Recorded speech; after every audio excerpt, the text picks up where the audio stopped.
Hello everyone, and welcome to Panegyric's second episode. Our explorations of prominent historical figures continue, and this time we move further along, up to the 19th century. The Titan under investigation is honoured through being the eponym of a great many entities. The flagship of the German Navy once bore his name.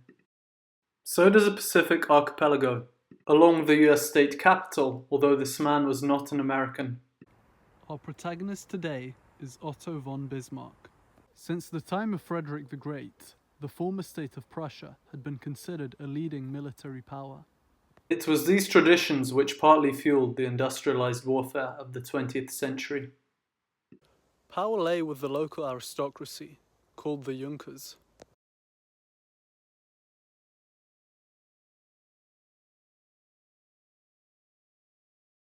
The man was born during the twilight of the Napoleonic Wars, in which Prussia had played a minor but pivotal part. He underwent a standard European gymnasium secondary education before going on to university. His alma mater was Göttingen, a revered German institution. However, this was still before its heyday, glorified by its contribution to the development of modern physics and mathematics. Alongside his studies, he served in the army, first as a reservist. He then went full-time after finishing schooling. Bismarck is often praised or denounced as the Iron Chancellor. Commentators overemphasize the adjective in the title, rather than giving due attention to the noun. Some of Bismarck's key achievements include organizing the world's first pension scheme and overseeing a system of federal democracy, beating the British one when it came to representation. Perhaps it's unfair to call Bismarck a militarist. After all, like many a ruler, he resorted to war as a means of unifying Germany and furthering Prussia's interests. Some of the unification took place militarily, but there was also much agreement and consensus in relation to these matters too. Yet, once both his and Germany's existence was solidified, he avoided martial means. He was potentially wary of the risks of overstretching to his personal ambitions. Yet, once both his and Germany's political existences were solidified, he avoided martial means, potentially wary of overstretching with respect to his ambitions. Given his cosmopolitan demeanor, evidenced by being a polyglot and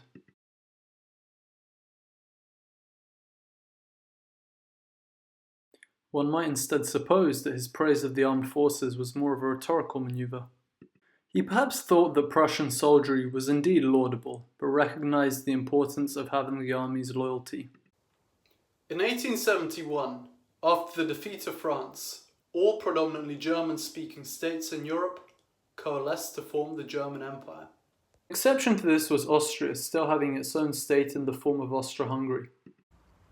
Some of the unification took place militarily, but there was also much agreement and consensus with regards to these matters too. The painting here depicts the scene in Versailles when the German Empire or the Second Reich was proclaimed. The foreground depicts the governmental spirit of this future European power. The military would lead an ambitious people in Germany's hours of need.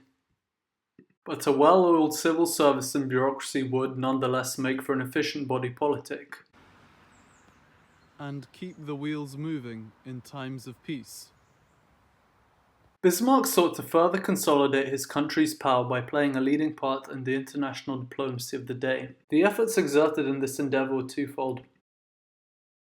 The first of these was establishing political stability in Europe.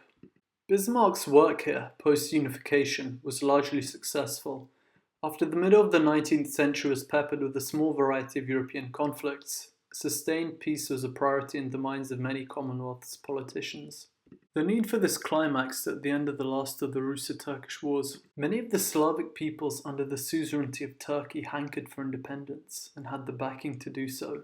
Still, Bismarck foresaw that the rapid collapse of the Ottoman Empire would likely create an unprecedented amount of geopolitical instability.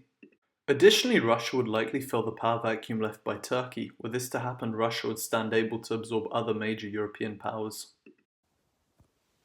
The prospect of this alone was a source of great alarm both in London and Berlin, amongst other capitals. The Congress of Berlin in 1878 was Bismarck's main solution for this. Borders were redrawn, alliances cemented, and the anxieties of different empires allayed. Some of the resolutions established were the creation of 3 new sovereign states, territorial exchanges between the Russian and Ottoman empires, and guaranteeing protection for religious minorities in different nations. The second part of Bismarck's output was encouraging colonialism. Indeed, if Germany and her neighbours were focused on incorporating territories far from the mainland, there would be less scope for disputes on a more domestic level.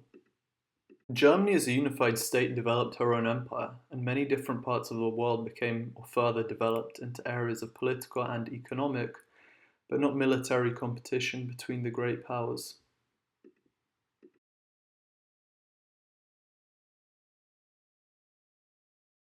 And the great game in South Asia.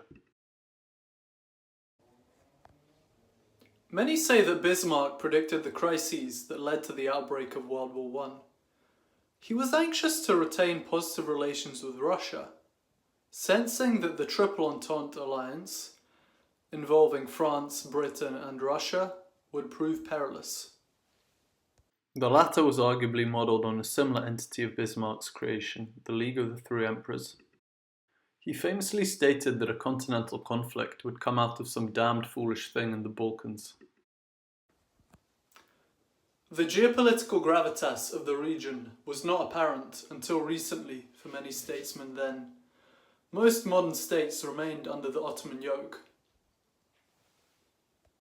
Perhaps this stemmed from the intuitive observation that political hinterlands, i.e. territories nestled in between different empires or varying civic superstructures, are the ones that oft bear the burden of internecine conflict. Another subtle observation that Bismarck made in his rhetoric was the prominence of social democracy and related variants in the future of European grand strategy.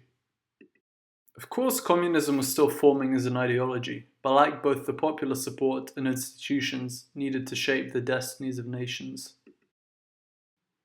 An idea persisted of the Social Democrats being a kind of fifth column to the fledgling German state, a view that later received sustenance from that party's role in the German Revolution and November Armistice.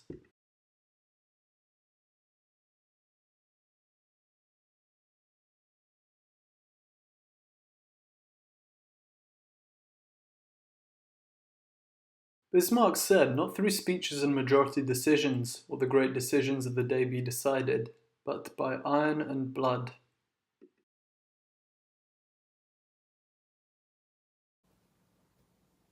If one is to interpret this statement at scale, we see Bismarck predicting the mass industrialized warfare that nations could wage and the human cost it would create.